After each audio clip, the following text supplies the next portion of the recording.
భూతి గంతముల నివాసులారా నా వైపు చూసి రక్షణ పొందుడే. దేవుడను నేనే, మరి ఏ దేవుడును లేడు. చాలండి, చిన్న ప్రార్థన చేసుకున్నాము. ఏ ఉదయకాల సమయంలో ఆ దేవతి దేవుడు నీతో నాతో మనందరితో మాట్లాడే రీతిగా చిన్న ప్రార్థన చేసుకున్నాము. మమ్మల్ని మిక్కువగా ప్రేమించిన మా ప్రియపరులకు తండ్రి, నీ శ్రేష్టమైన నామమునకు వందనములు, స్తుతులు స్తుతులు స్తుతులు స్తోత్రములు ప్రభువా.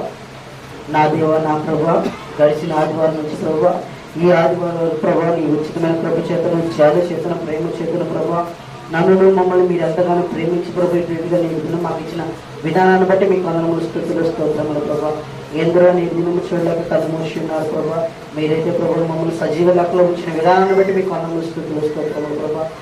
నా దేవ, నా ప్రభు ఎక్కడైతే ముందు అక్కడ ఉండాలి సెలవించేవారు. కొద్దిమంది కూడా ఉన్న మా మధ్యలో మీరు తోడుగా ఉన్నారని మేము నమ్ముచున్నాం ప్రభావ. ఇప్పుడు వరకు పాటల తోడుగా మహిమ పొందుతున్నారు ప్రభావ. అలాగే వాక్య భాష వెలభూషణుడు ప్రభావ. నీ దీన దర్శన నేను అల్పడను, అపాక్యుడుని, ఎందుకు పనికిరాని వాడిని, వట్టివాడిని, మట్టివాడిని, నీ పాదలు లేని ప్రభావ. నన్ను మరుగు భాషని మీరే మాట్లాడండి. నీ జీవం కలిగిన మాటలు, నీ సత్యం కలిగిన మాటలు ప్రభావ. నాకును మాకును మైకనంత ప్రతి ఒక్కరికి వినగల విషయాలు గ్రహించగల మీరు దర్శనం ప్రభావ. ఆనాడు ఇసుక నేర్పరుస్తున్న నలభద్రావు సంఘాన్ని కూడా మాట్లాడి నేనున్నగా అడ్రీగా ప్రభావ. నేను నలుగురు ఉన్నాను ప్రభు. నన్ను మరుగుపరచుని మీరే మాట్లాడేది సహాయం దైశ్యం. త్వరగా రానున్న నజరేతు యేసుక్రీస్తు నామమున అడిగి పాలించుకుంటున్నాం తండ్రి, ఆమేన్.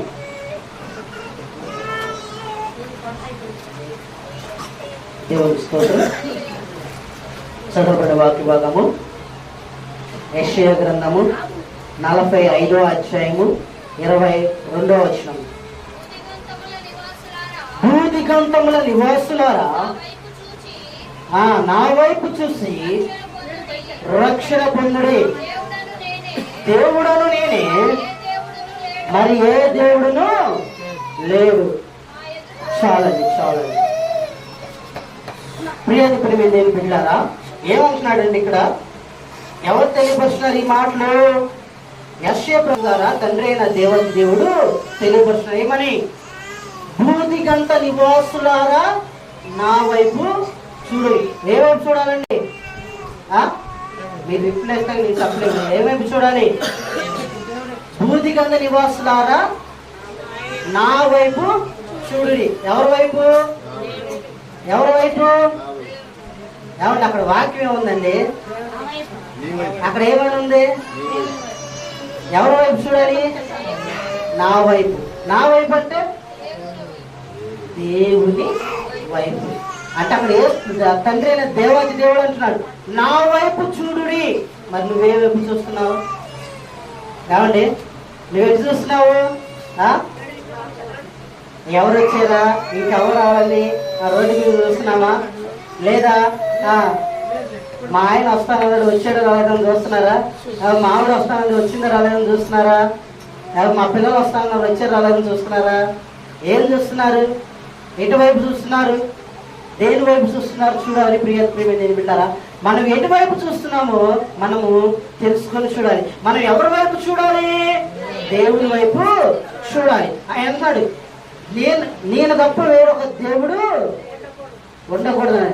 దేవుడును నేనే, మరి ఏ దేవుడును లేడు అన్నాడు. అందుకని నా వైపు చూడమంటున్నాడు. మనము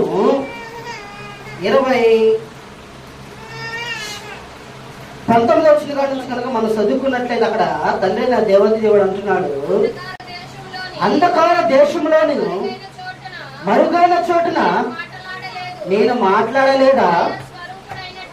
ఏమండి, మాయా స్వరూపుడైనట్లు నన్ను వెతుకుడని యాకోబు సంతానముతో నేను చెప్పలేదు. నేను న్యాయమైన సంగతులను చెప్పువాడు, యథార్థమైన సంగతులను తెలియజేయవాడనగును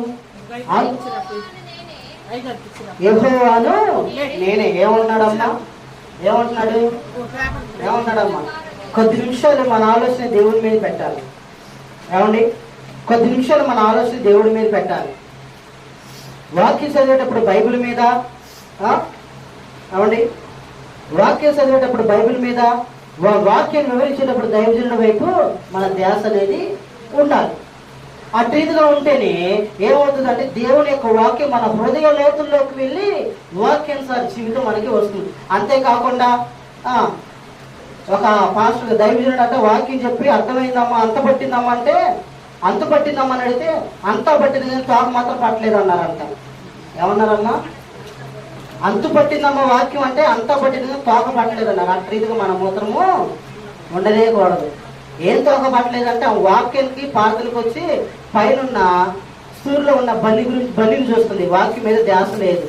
ఆ దైవజనుడు అన్నాడు అంతు పట్టిందమ్మా అంటే అన్నాడు అవన్నీ అంతా పట్టింది కానీ తోక మాత్రము అటు ఉండకూడదు. మనం ఏమండి? అంతు పట్టిందంటే అంతు పట్టింది. అది ఎక్కడ ఉండాలి? మన హృదయం అనే పుస్తకం మీద ముద్రించబడాలి. అయితే ఇక్కడ తండ్రి నా దేవతి దేవుడు అంటున్నాడు, అంధకార దేశములో మరుగైన చోట నేను మాట్లాడలేదు. ఏమండి? ఎవరితో మాట్లాడలేదు? దేవుడు మాట్లాడలేదా? మాట్లాడలేదు. తర్వాత అంటున్నాడు, మాయా స్వరూపుడైనట్లు నన్ను వెతుకుడని యాకోబు సంతానంతో నేను చెప్పలేదు. ఏమండి? ఏమంటున్నాడు? నన్ను వెతకండి, వెతికితే మీకు దొరుకుతాననేసి చెప్పలేదా దేవుడు? ఏమండి? అంధకారమైన చోట్ల దేవుడు మనతో మాట్లాడతాడు అని అన్నాడు. అంధకారమైన దేశంలో మరుగైన చోట నేను మాట్లాడలేదు, మాయా స్వరూపుడైనట్లు నన్ను వెతుకుడని యాకోబు సంతానంతో నేను చెప్పలేదు. ఈనాడు నీతో నాతో మనందరూ చెప్పట్లేదు ఆయన. ఆవిడ ఏం చెప్తున్నాడు? వెతుకుడే మీకు దొరుకుతానని చెప్తున్నాడా లేదండి? తర్వాత అంటున్నాడు, నేను న్యాయమైన సంగతులు చెప్పేవాడును, యథార్థమైన సంగతులు తెలియజేవాడు నాకు యెహోవాను నేనే.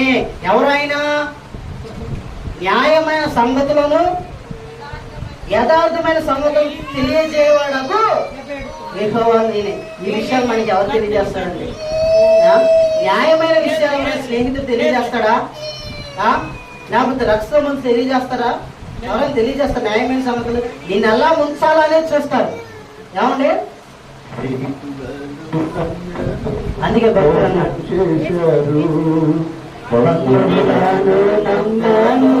ద్రోహం చేశారు, ద్రోహం చేశారు, ద్రోహం చేశారు, తీరుడై అంజుడై అనాథగా నీ నిలిచాను, తీరుడై అంజుడై అనాథగా నీ నిలిచాను. నువ్వు రావాలే సయ్యా, నువ్వు రావాలే సయ్యా, నువ్వు రావాలే సయ్యా, నువ్వు రావాలే సయ్యా. దేవుని స్తోత్రం. ఏమంటే న్యాయమైన సంగతులు తెలియజేయడానికి దేవుడు రావాలి. నిన్ను నన్ను యథార్థమైన బాటలో నడపడానికి దేవుడు రావాలి. అందుకే ఆయన అన్ని చోట్లకు రాలేడు కాబట్టి ఎవరిని ఏర్పాటు చేశాడు? ఎవరిని ఏర్పాటు చేశాడమ్మా? దేవుని యొక్క మందిరాలను, దేవుని యొక్క సేవకులను ఏర్పాటు చేశాడు. అక్కడికి మనము రావాలి. అందుకంటాడు, ఏమన్నాడు? కూడి రండి జనులలో తప్పించుకుని వారులారా దగ్గరకు వచ్చి కూడుకొనుడే. ఏమన్నాడండి? కూడి రండి జనులలో తప్పించుకుని వారులారా దగ్గరకు వచ్చి కూడుకొనుడా. తమ కొయ్య విగ్రహంలో మోయించు రక్షణలో దేవతలకు మొరపెట్టి వారు తెలుగులేదు. నీ ప్రమాణ వాక్యములు నా సన్నిధిని తెలియజేయుడు. జనులు కూడుకొని ఆలోచన చేసుకుందరు గాక. పూర్వకాలం మొదలుకొని ఆ కార్యములు తెలియజేవాడు ఎవడు? చాలా కాలం క్రిందట దాన్ని ప్రకటించిన వాడు ఎవడు? యెహోవానగు నేనే కదా. ఏమన్నాడండి? నేను తప్ప వేరొక దేవుడు లేడు. ఏమన్నాడు? మీకు చాలా సంగతులు చెప్పాను. విగ్రహాలకు చేయొద్దని చెప్పాను, ఆ మార్గంలో మీరు వెళ్ళొద్దని చెప్పాను. ప్రమాణ వాక్యం సన్నిధిని పూర్వకాలం మొదలుకొని ఆ కార్యము తెలియజేయవాడు ఎవడు? నేనే కదా మీకు చెప్పింది, మీరు ఇలా నడవకూడదు, మీరు ఇలా నడిస్తే మంచిదని మీకు చెప్పాను కదా. ఎందుకు చెప్పాను? దేవుడను నేనే, మరి దేవుడను లేడు. యెహోవానగు నేనే కదా, నేను తప్ప వేరొక దేవుడు లేడు అన్నాడు. ప్రియమైన పిల్లలు, ఆ దేవుని వైపు మనం చూడాలి. ఆ దేవుని వైపు చూసి మనము రక్షణ పొందుకునే వారిగా మనము ఉండాలి. ఏ వైపు చూడాలి? ఎంతమందిని చూడమంటున్నాడు? భూదిగంత నివాసులారా. ఎక్కడండి? భూదిగంత నివాసులు అంటే ఈ పెనుగుల గ్రామాన్నేనా, లేక దుగ్గల మండలాన్నా, లేక ఆంధ్రప్రదేశ్ వరకేనా, లేదా ఇండియా వరకేనా? ఏమండి? ప్రపంచం యావత్తు దేవుడి వైపు చూడాలి. ప్రపంచం మొత్తం ఆయన వైపు చూడాలి. ప్రపంచం మొత్తం ఆయన వైపు చూడాలి. అందుకన్నాడు కదా 23వ వచనం అంటాడు, నా ఎదుట ప్రతి మోకాలును వంగుననియు ప్రతి నాలుగు నా తోడని ప్రమాణము చేయునని నేను నా పేరిట ప్రమాణము చేయుచున్నాను. హల్లెలూయా. అవునండి, ప్రతి మోకాలు ఆయన ఎదుట వంగాలంట. అందుకే భక్తులు అనేవాడు తెలుసా, యేసు రాజుగా వచ్చుచున్నాడు, లోకమంతా తెలుసుకుంటాడు. యేసు రాజుగా వచ్చుచున్నాడు, లోకమంతా తెలుసుకుంటాడు. రవి కోటి తేజుడు రమ్యమైన దేవుడు, రవి కోటి తేజుడు రమ్యమైన దేవుడు రారాజుగా వచ్చుచున్నాడు. యేసు రారాజుగా వచ్చుచున్నాడు, యేసు రాజుగా వచ్చుచున్నాడు, లోకమంతా తెలుసుకుంటాడు. హల్లెలూయా.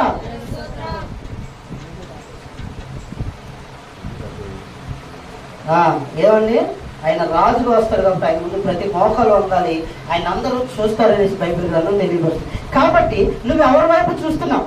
యేసు వైపు చూస్తే ఏమొస్తుంది, చూడకపోతే ఏమొస్తుంది మనం చూసుకోవాలి. ఏమన్నా అర్థమవుతుందండి? ఇక్కడ ఏం చెప్పాడు? భూమికంత నివాసులారా నా వైపు చూడండి అన్నాడు కదా. చూస్తే ఏమొస్తుంది, చూడకపోతే ఏమొస్తుంది మనం చూసుకుందాం. యోహాను సువార్త 4:15 చూడండి. యోహాను సువార్త 4:15 చదివి సహాయం చేయండి. ఆ స్త్రీ ఆయనను చూసి, అయ్యా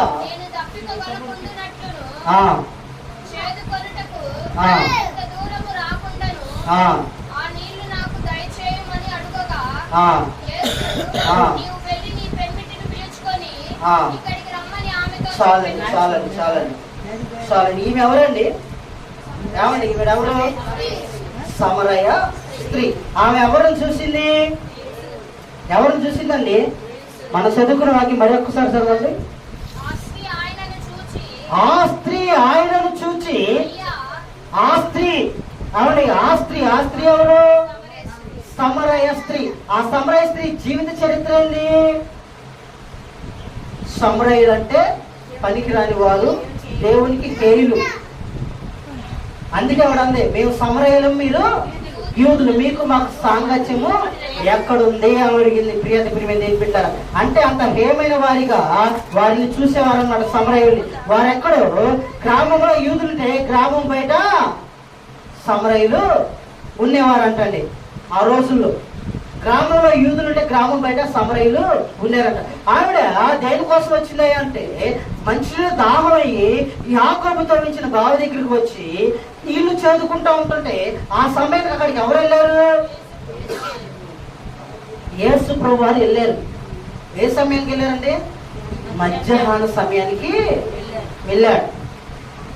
మధ్యాహ్న సమయానికి వెళ్ళి ఆమె నీళ్లు చేర్చుంటే ఆమె దగ్గరికి వెళ్ళి, అమ్మా నాకు దాహం అవుతుంది, నీళ్ళు అమ్మంటే అవన్నీ సమరైలం మేమంటూ సాంగత్యమేలంటూ, సమరైలం మేమంటూ సాంగత్యమేలు, చేదంగా తాడు లేదు తాగంగా నీరు, చేదంగా తాడు లేదు తాగంగా నీరు, చెప్పినాదమ్మతో సిబుచ్చినాదమ్మ, చెప్పినాదమ్మతో సిబుచ్చినాదమ్మ, అండగా కొండగా మన యేసుడే, ఆ బంగారు కొండ మన యేసుడే, అండగా కొండగా మన యేసుడే, ఆ బంగారు కొండ మన యేసుడే, అలసాడమ్మా నా అందాల రాజు,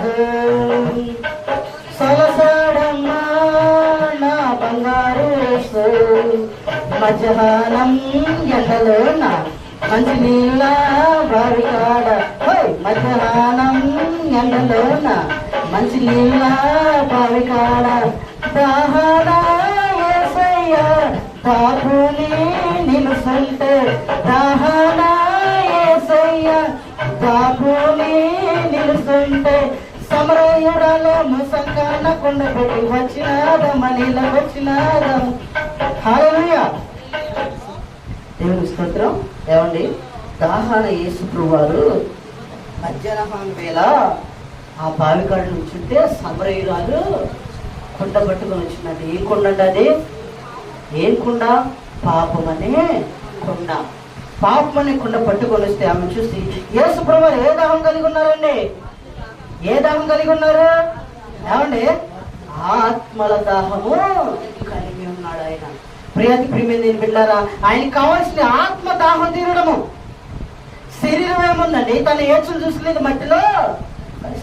ఆత్మ యెహోవా పెట్టినా దాన్ని కాపాడుకోవడం కోసం, ఆ దీపానికి ఆహం తీర్చడం కోసం ఆయన, ఆ దీపం యొక్క దాహం తీర్చడం కోసం, దప్పిక తీర్చడం కోసం ఆయన ఈ భూమి మీదకి వచ్చిన వాడిగా ఉన్నాడు. ఆ మధ్యాహ్నం వేళ మధ్యాహ్నం వేళ వెళ్ళి ఆ మంచిలో బాగుపడి ఉన్నప్పుడు ఆ వచ్చి నీళ్ళు చేద్దాడు. అమ్మ నాకు నీళ్ళు అంటే, అయ్యా మీరా యూదులు మీస్తుంది సమయం మీకు మాకు సాంగత్యం లేదు అంది. అప్పుడు అన్నాడు, నిన్ను మంచినీళ్ళు అడుగుతున్న వారు ఎవరో తెలుసా నీకు? మీరు ఈ నీళ్లు తాగితే మరలా తప్పికొంటారు. నేనిచ్చే నీళ్లు మీరు తాగిన ఎడల ఎన్నడను తప్పిగా కొనడనేసి చెప్పినప్పుడు అప్పటి వరకు మొహం చూడలా, అప్పటి వరకు దేవుని వైపు చూడలా, మామూలుగా మాట్లాడుతుంది, నీళ్ళు చదువుకుంటూ మాట్లాడుతుంది. అప్పుడు దేవుని వైపు తేరగా చూసి, అప్పుడు దేవుని వైపు చూసి ఏమంది? చదవండి అమ్మ అది వాక్యం. ఆ స్త్రీ ఆయనను చూసి, నేను తప్పుకొనకుండానట్లు చేదుకొనుటకు ఇంత దూరం రాకుండానట్లు ఆ నీళ్లు నాకు దయచేయమని అడగగా, యేసు నీవు వెళ్ళి నీ పెనిమిట్లని పిలుచుకొని రండని ఆమెతో చెప్పాను. ఏమన్నాడమ్మా? ఇదిగో నీకు నీళ్ళు ఇస్తాను కానీ నువ్వు వెళ్ళి మీ పెనిమిట్లని తీసుకురా. పెనిమిటి అంటే ఎవరండి? ఏమండి, పెనిమిటి అంటే ఎవరు? ఆ రోజుల్లో పెద్దవారు ఎవరు? మా పెనిమిటి అనేవాళ్ళు, అవునా కదా? ఈనాడు భర్త లేదంటే హస్బెండ్. ఏమండి, మారే కొద్దికి పిలుపు కూడా తేడా వస్తుంది. ఈ మధ్య కొంతమంది నిక్కినిములు పెట్టి కూడా తీసుకున్నారు. హల్లెలూయా. చూడండి ప్రియాతి ప్రియమైన బిడ్డారా, ఆ పినిమిటి పిలవన్నప్పుడు ఆవిడ అందే, అయ్యా నాకు పినిమిట్లు ఎవరు లేరయ్యా అనగానే అప్పుడు అన్నాడు, ఏమన్నాడమ్మా? యేసు ఆమెతో, నాకు పెనిమిటి లేడని నీవు చెప్పిన మాట సరియే, నీకు 5 పెనిమిట్లు ఉండేది, ఇప్పుడు నీతో ఉన్నవాడు కూడా నీ పెనిమిటి కాడు. చాలండి. ఏమండి, పెళ్లి కాలేదండి, పెనిమిట్లు ఎక్కడి నుంచి వచ్చారు? నువ్వు చెప్పిన మాట సరిగ్గానే ఉంది, నీకు పెనిమిట్లు లేదు కానీ నీకు 5 పెనిమిట్లు ఉన్నారు. ఆ 5 పెనిమిట్లు ఎవరై అంటే విగ్రహారాధనకు సంబంధించిన వారు.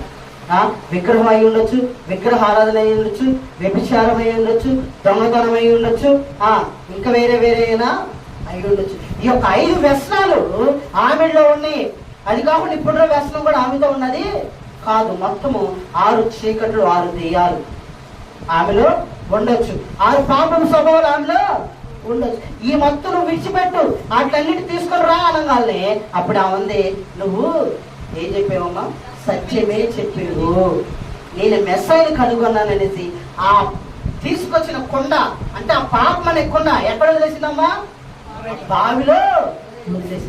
అలాగే నీవు నేను మనం పాపం అనే కొండను వదిలేసి యేసు వైపు చూసేవారుగా మనం ఉండాలి. గర్వం అనే ఉంటుందా నీలో? గర్వాన్ని విడిచిపెట్టే యేసు వైపు చూడు. అక్కడ ఇక్కడ మాటలు చెప్పే విధానం ఉంటుందా నీలో? దాన్ని విడిచిపెట్టి దేవుని వైపు చూడు. లేక చారత్వం నీలో ఉంటుందా? అక్కడ మాటలు ఇక్కడ జారేసే విధానం నీలో ఉంటుందా? దాన్ని విడిచిపెట్టి దేవుని వైపు చూడు. విగ్రహాలను చేస్తున్నావు, విగ్రహాలను విడిచిపెట్టి దేవుని వైపు చూడు. ప్యాకెట్లో మునిగి ఉన్నావా? ప్యాకెట్ను విడిచిపెట్టి దేవుని వైపు చూడు. నీలో ఉన్న ప్రతి ఒక్క వ్యసనాన్ని విడిచిపెట్టి దేవుని వైపు చూడు. అప్పుడు నీవు రక్షణ పొందుకునే వాడిగా ఉంటావని బైబిల్ గ్రంథము తెలియపరుస్తుంది. ప్రియాతి ప్రియమైన నేను బిడ్డారా, ఈమె ఎవరి వైపు చూసింది? దేవుని వైపు చూసింది. ఆమె దప్పికను తీర్చుకుంది. నీకు నాకు దప్పిక తీరాలంటే మనం ఏం చేయాలి? డ్యామ్ కూడా పప్పు కడకి నీళ్ళు కొట్టుకొచ్చుకోవాలి. అంతేనండి? అంతేనండి? అంతేనా? ఆ నీళ్ళు తాగితే దాహం తీరుతుందా?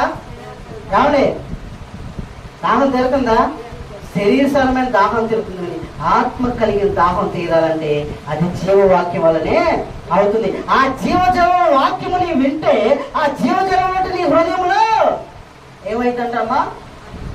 ఏమైందంట? జీవజలముల ఊట ఎక్కడ ప్రవహించింది? నీ హృదయంలో ప్రవహించింది. ఎప్పుడండి? యేసు వైపు చూసి ఈ పాపాన్ని విడిచిపెడితే ఏమొస్తుంది? జీవజల ఊట నీ హృదయంలో నడిచింది. అలాగే లోక సువార్త 23:40 చూడండి. లోక సువార్త 23:40. ఆయనను చూచి యేసు నీవు నీ రాజ్యంలోకి వచ్చినప్పుడు నన్ను జ్ఞాపకము చేసుకోమని. చాలండి. ఈయన ఎవరు? మీరు చెప్పాలి. ఈయన ఎవరు? ఎవరండి? ఒక్కళ్ళ ఇద్దరు ఉన్నారు ఇక్కడ. ఏమండి? ఎవరు ఆయన అంటే శిలువ మీద దొంగ. చూడండి ప్రియాది ప్రియమైన బిడ్డలారా, యేసుక్రీస్తు ప్రభు వారిని సిలువ వేసినప్పుడు ఆయనతో పాటు ఇద్దరు దొంగలు కూడా సిలువ వేశారు. ఇద్దరు దొంగలు కూడా సిలువ వేశారు. ఆ ఇద్దరు దొంగలు, నీవు యేసు అయితే నిన్ను నువ్వు రక్షించుకొని నన్ను మమ్మల్ని రక్షించమని ఒక వ్యక్తి అంటే, ఇంకో వ్యక్తి ఎవరి వైపు చూశాడు? ఆయన వైపు. ఆయన అంటే ఎవరండి? మీ ఆయన, మా ఆయన అండి? ఎవరైనా? అందరికీ ఆయనే, అందరికీ ఆయనే.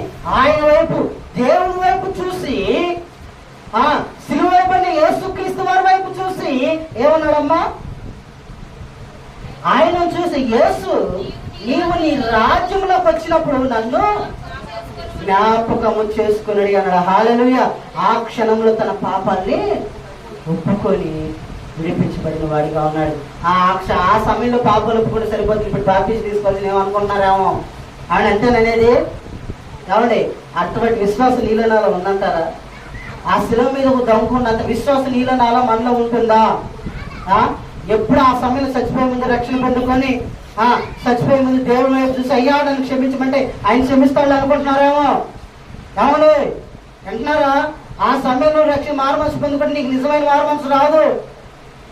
నీ పాప బతుకులు విడిచిపెట్టలేవు, నీ వ్యసనాన్ని విడిచిపెట్టలేవు. నువ్వు మంచంలో పడిన తర్వాత బాప్టిజం పొందుకున్న, ఆ మంచంలో బాప్టిజం పొందుకున్న 3వ రోజు వచ్చిపోతే నువ్వు దేవుడి రాజ్యానికి వెళ్తావా? దిద్దుబాటు కావాలి. దిద్దుబాటు అనేది నీకు నాకు మనందరికి కావాలి. ఆ దిద్దుబాటు కావాలంటే నువ్వు బాప్టిజం పొందుకోవాలి, దేవుళ్ళు నడవాలి. దేవుళ్ళు నడిచి దేవుడి వాక్యాన్ని హృదయంలో నింపుకోవాలి. దేవుని వాక్యాన్ని హృదయంలో నింపుకుంటే దేవుని యొక్క జీవజలం ఊట ఎక్కడ నడిచిద్దండి? మనం పాట పాడతాం, ఏమంటాం? జీవనదిని నా హృదయములో ప్రవహింపచేయుమయ్యా, జీవనదిని నా హృదయములో ప్రవహింపచేయుమయ్యా. హల్లెలూయా అని పాట పాడతాం. జీవనదిని నా హృదయంలో ప్రవహింపజేయమని పాట పాడతామనండి.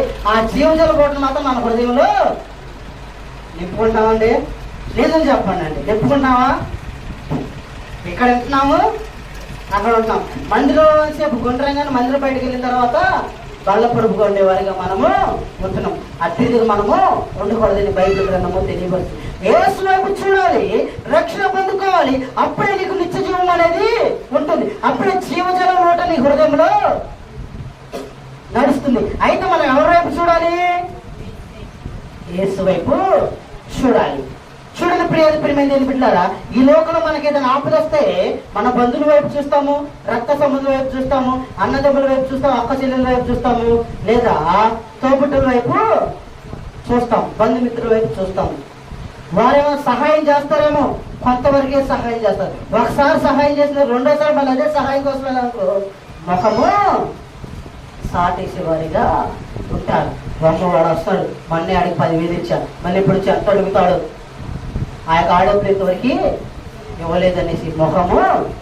అరే ఆడొస్తున్నాడు అడిగేది నేను లేనని చెప్పి, లేదు కొడుకున్నాడు, అదే బాబాయ్ మామయ్య వస్తున్నారు కానీ నేను లేనని చెప్పరా, అక్క వస్తున్నారు నేను లేనని చెప్పాను, ముఖం సాటేశారు. అదే దేవుడు అయితే ముఖం ఎన్నటికీ ఆయన సాట ఏడే ఏడు. నువ్వు అడుగు నేను ఇస్తానంటున్నాడు. నాకు ఇప్పుడే కదా దేవుడు చేశాడు, ఇంకోటి ఏమడుగుతాను అనుకున్నాయేమో, నువ్వేది అడిగినా కానీ ఆయన నీకు తీరుస్తానన్నాడు. ప్రియమైన బిడ్డలారా, ఆయన మన తండ్రి. ఒక తండ్రి కుమారుడికి కావాల్సిన ఎట్రీతిగా అయితే తీరుస్తాడు, కుమారుడికి కావాల్సిన వనరులు ఎట్రీతిగా అయితే సమకూరుస్తాడు, అట్రీతిగా పరలోకమున్న తండ్రి నీకు నాకు మనకు కావాల్సిన వనరులు ఆయన తీర్చేవాడిగా ఉంటాడు. కాబట్టి ఆయన వైపు చూసి మనం అడగాలి. ఎవరి వైపు చూసి అడగాలి?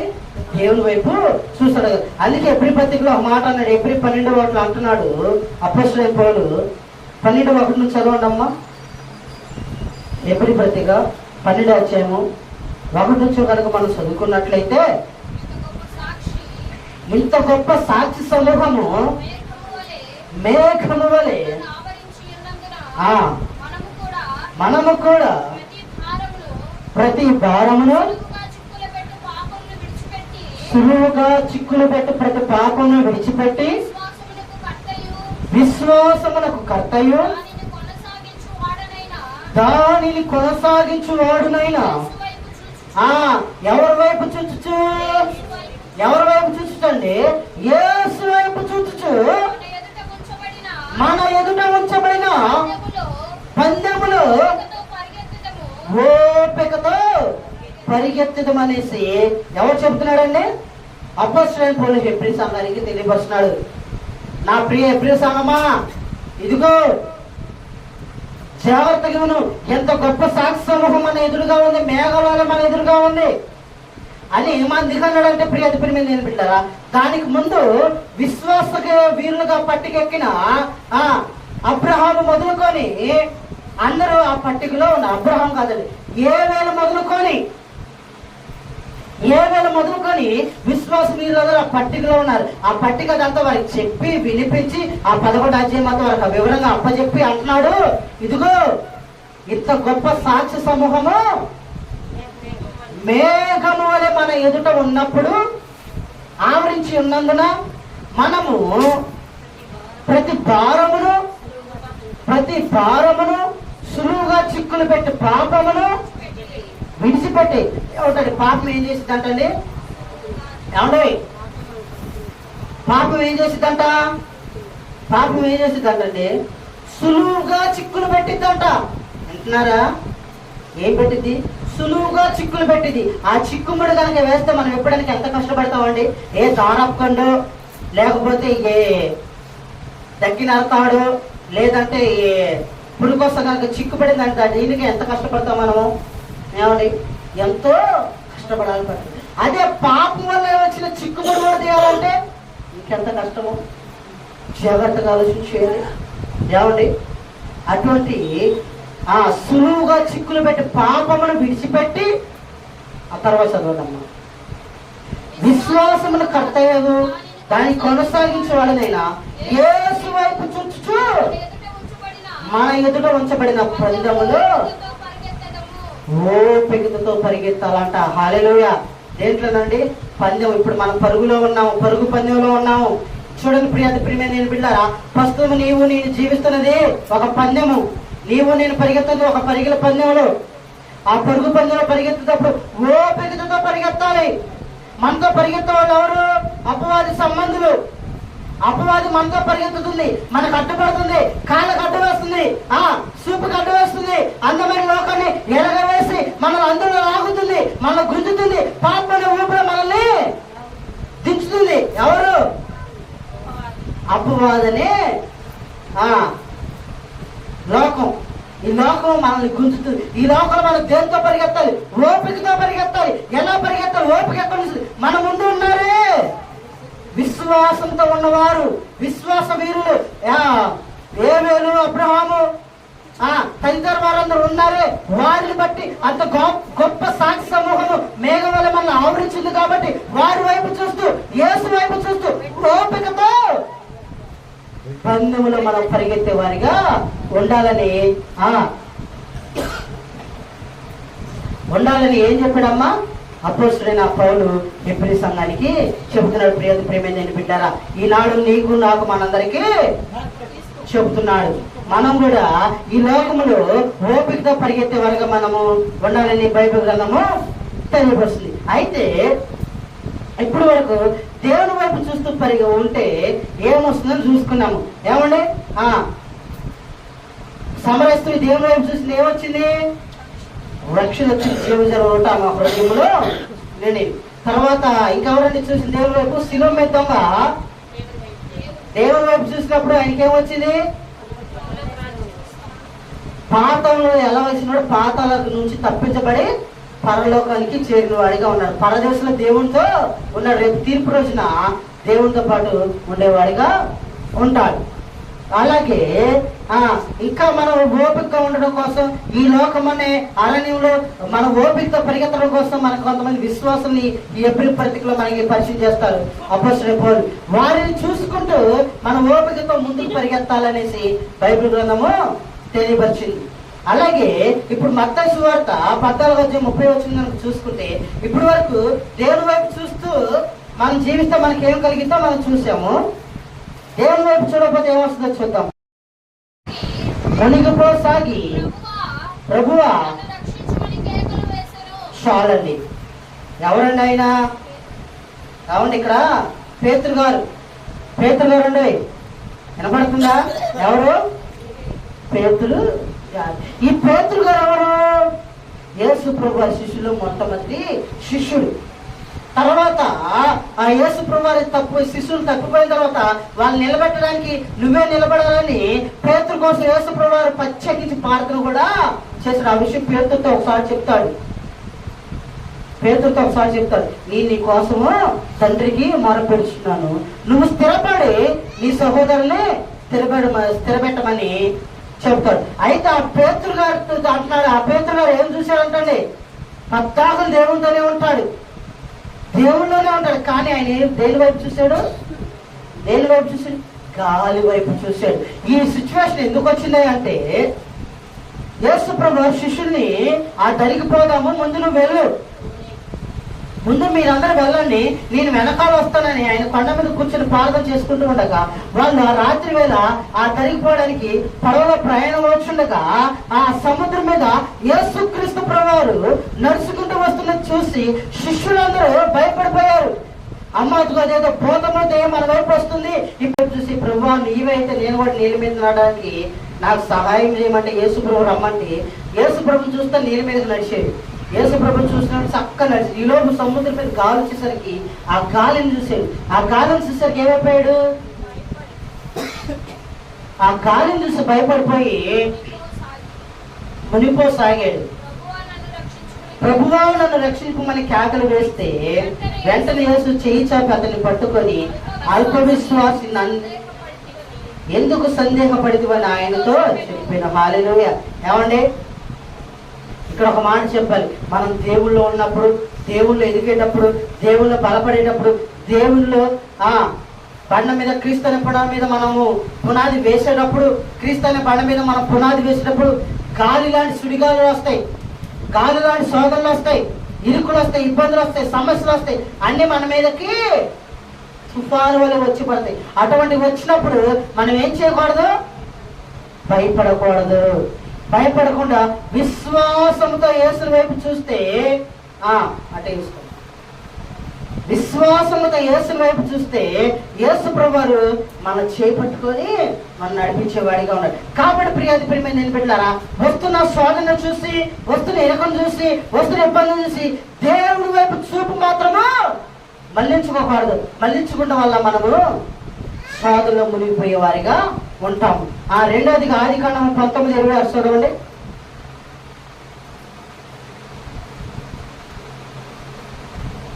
ఆదికాండం 19:26. అయితే లోతు భార్య అతని వెనుకలను తిరిగి చూసి, చాలండి. ఈవిడెవరండి? లోతు భార్య. ఈ లోతు ఎవరంటే అబ్రహాముకి సహోదరుడి కుమారుడు. కానీ సహోదరు మాదిరి అబ్రహాం ఎదురా పెరిగాడు. అయితే ఈ లోతు ఎక్కడున్నాడు? సొదొమ గొమొర్రా పట్టణంలో ఉన్నాడు. ఆ సొదొమ గొమొర్రా పట్టణం చేసిన పాపం దేవుని దృష్టికి బహు ఘోరమైంది కాబట్టి ఆ సొదొమ గొమొర్రా పట్టణాన్ని నాశనం చేయడానికి దేవుని తోటలు ఆ దేశం మీదకి వస్తున్నప్పుడు అక్కడున్న నీతిమంతుల కోసం అబ్రహాం మొరపెడితే ఆ నీతిమంతుడైన ఈ లోతు విషయమై అబ్రహాం మొరపెట్టినప్పుడు ఆ లోతు కుటుంబాన్ని దేవుడు రక్షించి ఆ గ్రామం వెలుపలు విడిచిపెట్టినప్పుడు లోతు తన ఇద్దరు కుమార్తెలు చేతులు పట్టుకొని తల దించుకొని దేవుడి వైపు చూసుకొని వెళ్ళిపోతే లోతు భార్య మాత్రం, అమ్మో నా బంగారం ఏమైపోతుందో, అమ్మో నా పశువులు ఏమైపోతుందో, అమ్మో నా డాబా ఏమైపోతుంది అనేసి వెనక తట్టు చూసింది. దేవుడు ఎవరి వైపు చూస్తుందండి? వెనక తట్టు చూసింది. అలాగే నువ్వు దేవుళ్ళు ఎదిగేటప్పుడు వెనక తట్టు చూస్తున్నావేమో, పాప జీవితాన్ని చూస్తున్నావేమో, పాప లోకాన్ని చూస్తున్నావేమో. నేను లోకంలో ఉన్నప్పుడు ఇలా ఉండేదాన్ని, నేను లోకంలో ఉన్నప్పుడు ఇట్లా ఉండేవాడిని. అప్పుడు నా మాట అంటే అందరూ భయపడారు. ఇప్పుడు నేను దేవుళ్ళకి వచ్చిన తర్వాత నా మాటకి ఎవరు భయపడతారేమో అనుకుంటావేమో. ప్రియమైన దేవుని బిడ్డలారా, అట్లా నువ్వు వెనక వైపు మళ్ళీ తిరిగావనుకో ఏమైపోతావు? లోతు వల్ల ఉప్పు స్తంభం అయిపోతావు. జాగ్రత్త. చూడండి ప్రియమైన దేవుని బిడ్డలారా, దేవుని వైపు చూసినప్పుడు దేవుని వైపుతో చూస్తూనే ముందుకు సాగాలి. ఎన్ని శ్రమలు వచ్చినా, ఎన్ని కష్టాలు వచ్చినా, ఎన్ని ఇరుకులు వచ్చినా, ఎన్ని ఇబ్బందులు వచ్చినా, ఎన్ని శోధనలు వచ్చినా, ఎన్ని సమస్యలు ఎదురైనా, ఎన్ని ఆటంకాలు వచ్చినా, అప్పుడు బాగా కూలిపోయిన ప్రాణం పోయే స్థితి వచ్చినా సరే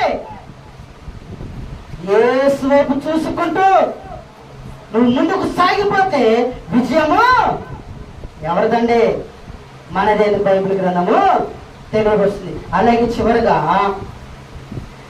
యెహోషువ 7:21 తర్వాత చదువుకోండి. ఇక్కడ ఎవరై అంటే ఆహాను.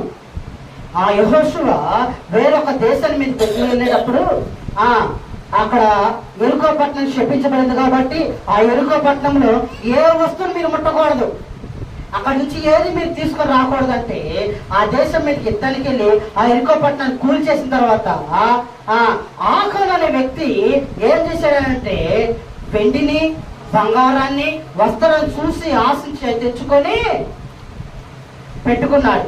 పెద్ద దేశం మీద విజయం సాధించాడు. చిన్న దేశమైన హాయి దేశం మీదకి వెళ్ళినప్పుడు వారిని జయించలేకపోయాడు. పెద్ద దేశాన్ని జయించాము, ఈ చిన్నదైన హాయి దేశం మేము ఎందుకు జయించలేకపోతున్నాం అనేసి ఆ రోజు ఇంచుమించు 300 మంది యుద్ధంలో చచ్చిపోయారంట. ఎందుకని చచ్చిపోతున్నాం, కారణం ఏంటనేసి వచ్చి మోకలు దేవుని ఇద్దరు ప్రార్థన చేస్తే అప్పుడు దేవుడు అన్నాడు, మీలో నేను చెప్పిన మాటలు ధిక్కరించి నాగిని అతిక్రమించి నేను చేయొద్దు దాన్ని మీరు చేశారు. పలానా గోత్రంలో నుంచి పలానా కుమారుడు ఆనోకుని మీరు తీసుకున్నాడు అంటే ఆహాను తీసుకొని వచ్చినప్పుడు ఆహాను అప్పుడు అన్నాడు, అయ్యా నిజమేనయ్యా, నేను అక్కడ సీనారు వస్త్రమును భక్తుడు అన్నాడు. ఆనాడు ఆకాను పడిపోయిన ఎరుకో కోటలు సీనారు వస్త్రమును వెండి బంగారమును, ఆనాడు ఆకాను పడిపోయిన ఎరుకో కోటలు సీనారు వస్త్రమును వెండి బంగారమును ఆశించి మరి తెచ్చి దాసి ఉంచినప్పుడు, ఆశించి మరి తెచ్చి దాసి ఉంచినప్పుడు కరుణించిన దేవుడు కానకుండా ఉండునా, కరుణించిన దేవుడు కానకుండా ఉండునా, ఆగ్రహించి మరి దేవుడు వాని దీపం ఆపివేసగా, ఆగ్రహించి మరి దేవుడు వాని దీపం ఆపివేసగా దాచుకోకయా దాచుకోకమా, అతిక్రమమనే పాపమును దాచుకోకయా, అత్యాసను వ్యసనమును దాచుకోకమా. దాచుకోవడం వల్ల ఏమొస్తుంది? వర్ధిల్లవు వర్ధిల్లవు నీవు ఎప్పటికీ వర్ధిల్లవు, వర్ధిల్లవు వర్ధిల్లవు నీవు ఎప్పటికీ వర్ధిల్లవు. దురాశనే ఒక తలంపు గర్భము ధరించని, వారి యందు కీడు చేయు ప్రతి పాపము పుట్టెనే, పాపము పరిపక్వమై మరణమునే కనినే, మరణమునే కనినే. హల్లెలూయా. పాపం పరిపక్వమై ఏం కందండి, ఏం కందండి? ఈనాడు నీవు నేను పాపమని గర్భం ధరించి ఉన్నాము. ఆ పాపమని గర్భం ధరించాను. ఆ పాపం పరిపక్వమయ్యి డెలివరీ సమయం వచ్చినందుకు నీవు నేను మనము ఉన్నాము. ఆహ్వానం చేసిన పాపము గర్భము 10 నెలలు నిండిపోయి డెలివరీ సమయం వచ్చింది. డెలివరీ సమయం వచ్చేసరికి ఏమైపోయాడు? పాపం బయటపడింది, మరణించిన వాడిగా ఉన్నాడు. తక్షణమే ఆ దాచిపెట్టిన బంగారము, తన కుటుంబము, తాను మొత్తము భూకంపం వచ్చి వారిని ఏం చేసిందండి? ముంచివేసినదిగా ఉన్నది. ప్రియమైన దేవుని బిడ్డలారా, మనము దేవుని వైపు చూడకుండా లోకం వైపు చూసి, లోక ఆశను చూసి, లోక తలంపులు చూసి మనము చూడకాన్ని చూసేవనుకో మనం ఏమైపోతామండి? ఏమైపోతాము? మరణాన్ని తెచ్చుకునే వారిగా ఉంటాం. కాబట్టి ఈ లోకమనే అరణ్యంలో, ఈ లోకమనే రేసులో నీవు నేను పరిగెత్తే వారిగా ఉన్నాము. సులువుగా చిక్కులు పెట్టే పాపాన్ని విడిచిపెట్టి విశ్వాసానికి కర్త అయిన యేసు వైపు చూచుచు ముందున్న పల్లెములో ఓపికతో పరిగెత్తుతాం. ఎవరి వైపు చూస్తూ? యేసు వైపు చూస్తూ ఓపికతో ఉంటే కనుక ఏమైందండి? మన హృదయంలో జీవజల కూడా పరిగెత్తింది, మరణం నుంచి తప్పించబడేవారుగా ఉంటాం. అదే చూడకపోతే ఏమవుతాము? ఉప్పు స్తంభం అయిపోతాము, మునిగిపోతాము, శోధనలో మునిగిపోతాము, ఆకారం వల్లే మరణించే వారిగా ఉంటామని బైబిల్ గ్రంథం తెలియపరుస్తుంది. కాబట్టి నీవెవరి వైపు చూస్తున్నావు? లోకం వైపు చూస్తున్నావా? బంధువుల వైపు చూస్తున్నావా? రక్త సంబంధం వైపు చూస్తున్నావా? అన్నదమ్ముల వైపు చూస్తున్నావా? అక్క చెల్లెల వైపు చూస్తున్నావా? ఎవరి వైపు చూస్తున్నావు? ఈ ఉదయకాల సమయంలో జాగ్రత్తగా పరిశీలన చేసుకోవాలి. ప్రియమైన బిడ్డలారా, ఈ లోకంలో నువ్వు ఎవరి వైపు చూసినా సరే ఒక్కసారి చేస్తారు, 2 సార్లు చేస్తారు, కానీ నేను జీవితాంతో చేయించి సహాయం చేయాలంటే ఎవరు చేసేవారు లేదు ప్రియ సహోదరులు, సహోదరులు. కాబట్టి ఈ ఉదయకాల సమయంలో నీవు నేను మనందరం యేసు వైపు చూస్తే ఆయన వద్ద నుంచి మనకి రక్షణ అనేది ఉంటుంది. కాబట్టి ఆయన వైపు చూద్దాము. మన ముందు వచ్చిన పందెములు ఓపికతో పరిగెత్తే వారిగా ఉన్నాను బైబిల్ గ్రంథం తెలియవస్తుంది. కాబట్టి ఈ గొప్ప సందేశం దేవుడు జీవించి మనం ఇంట్లో జీవించిన కాక ప్రార్థన చేసుకున్నాము. చిన్న ప్రార్థన. పరిశుద్ధ ప్రేమ కలిగిన దేవాన్ని శ్రేష్టమైన నామానికి వందనాలు, స్తోత్రములు ప్రభా.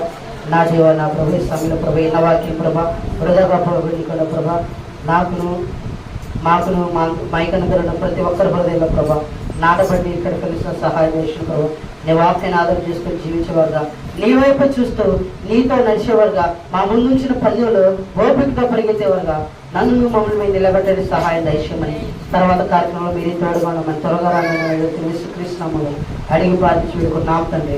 ఆమేన్. అందరికీ దేవునికి స్తోత్రం. హల్లెలూయా, హల్లెలూయా. మాట్లాడి ఉన్నారు ఓపికతో మరి ఎంతమంది దేవుని వాక్యం చదువుతుంటే మనమే నిరక్షిస్తున్నాం చెప్పండి. వర్క్ ఉందా లేదా? హల్లెలూయా. ప్రియమైన దేవుని బిడ్డలారా, చూడండి, ఇప్పుడు ఎవరి వైపు చూడాలి? మనం ఎవరి వైపు చూస్తున్నాం?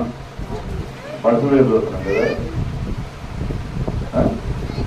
ఇప్పుడు చిన్న మాట ఇంకా దేవుడికి మర్చిపోతున్నారు. కానీ ప్రేమను చెప్పేట దేవుని వైపు చూడండి, దేవుళ్ళో రక్షణ పొందండి, దేవుడి చిత్తాన్ని నెరవేర్చిన వారికి ఏ కొదువా లేదు అని బైబిల్ చెబుతుంది. ఇది నా మాట కాదు. ఎందుకంటే దేవుడు, మన దేవుడు, నీ దేవుడు, నా దేవుడు, మన అందరి దేవుడు ఎంతమంది అమ్మా? ఒక్కడే దేవుడు. ప్రపంచంలో నివాసించే ప్రతి ఒక్కరు కూడా ఏమిటి, రాష్ట్రంలో కానీ, పట్టణంలో కానీ, జిల్లాల్లో కానీ, ఏమిటి, అమెరికాలో కానీ, రష్యాలో కానీ, దుబాయ్లో కూడా ఏమిటి,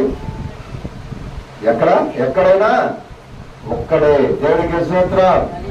అలాంటి దేవుని వద్దకు మనము వచ్చి ఎవరెవరు చూస్తున్నారంట? మళ్ళా ఎవరు చూస్తున్నారు? ప్రభు అన్నాడు, ఏమన్నాడు? నాకు ఎవరి కాలంలో నా కాడి మొయ్యటం ఎంతో సులువు అన్నాడు. ఏమండి, ఎవరి కాలంలో తాను దేవుని కాడి మోస్తే సులువు అన్నాడు. చాలా మంది వస్తారు, దేవుని విసుగుతారు, ఆయన కాడి ఎత్తుకుంటారు, వాళ్ళ తన కాడి కింద పడేసేవారిగా ఉంటూ ఉంటారు. కాడి కింద పడేసిన వారికి ఏం కలుగుతుందంట? ఏం కలుగుతుంది? శ్రమలు, కష్టాలు, ఇరుకులు, ఇబ్బందులు, ఏమండి రకరకాలుగా బయలుదేరుతా ఉంటాయి. ఎందుకంటే ఆనాడు మరి దేవుని దాసులు చెప్పినట్లుగా సముద్రంలో ఏం బయలుదేరింది? ఏం బయలుదేరింది? చిన్నగా బయలుదేరింది. ఏంటది? గాలి. ఆ గాలి చిన్నగా బయలుదేరింది. తర్వాత ఏమైంది? పెద్దగా అయింది. ఆ పెద్దగా ఏం చేశాడు? అప్పుడు దాకా నేను కూడా నడుస్తున్నా. ఎవరు చూస్తా? నేను చూస్తున్నా, చూసుకో, నేను నడుతున్నా, నువ్వే నడిచేది అన్నాడు. అలాగా అంటే బయట వాళ్ళని తన మనసులో అనుకున్నాడు. ఏమండి, తన మనసులో అనుకున్నాడు. వెంటనే ఆ మనసు గ్రహించిన ఎవరు? దేవుడు గ్రహించాడు. అందుకే ఆ గాలి పంపించాడు. ఏమండి, తన మనసులో ఉన్నదానికి గాలి పంపించినప్పుడు వెంటనే ఏమైపోయాడు? ఎవరైపు చూశాడు? గాలి వైపు చూశాడు. దేవుడు వైపు చూసిన కూడా బాగా నడిచాడు. వెంటనే ఎప్పుడైతే గాలి వైపు చూశాడో మునిగిపోతాగాడు. ఈనాడు నీవు నేను మనము కూడా దేవుని వైపే చూడండి. ఆ వైపు ఈ వైపు ఏడు ఆమె మాట్లాడుకుంటుందా, ఈ అయ్యే మాట్లాడుకుంటున్నాడా, ఆ అగ్ని మీదే మాట్లాడుకుంటున్నారా, ఈ అగ్ని మీదే మాట్లాడుకుంటా, వాళ్ళ పిల్లలు మనం చూసేది ఎవరైపు చూడాలి? దేవుని వైపు చూడండి. దేవుడు గొప్పవాడు, ఆయన ఆశ్చర్యకరుడు. ఆయన మునిగిపోవడం వల్ల ఆయన కూడా మునిగిపోయి వచ్చాడు తన ఆలోచన బట్టి. కానీ దేవుడు ప్రేమించే, దేవుడు రక్షించే, దేవుడు అతను రక్షించాడా రక్షించలేదా? ఏమా విడిచిపెట్టాడా? విడిచిపెట్టలా. నీకు శ్రమ వచ్చినా, కష్టం వచ్చినా, బాధ వచ్చినా, విడికొచ్చినా, సమస్య వచ్చినప్పుడు కూడా దేవుడు మాత్రం నిన్ను విడిచిపెట్టడు. దేవునికి సూత్రం.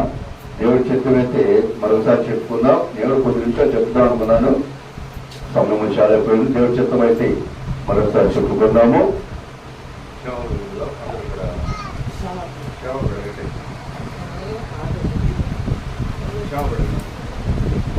త్వరగా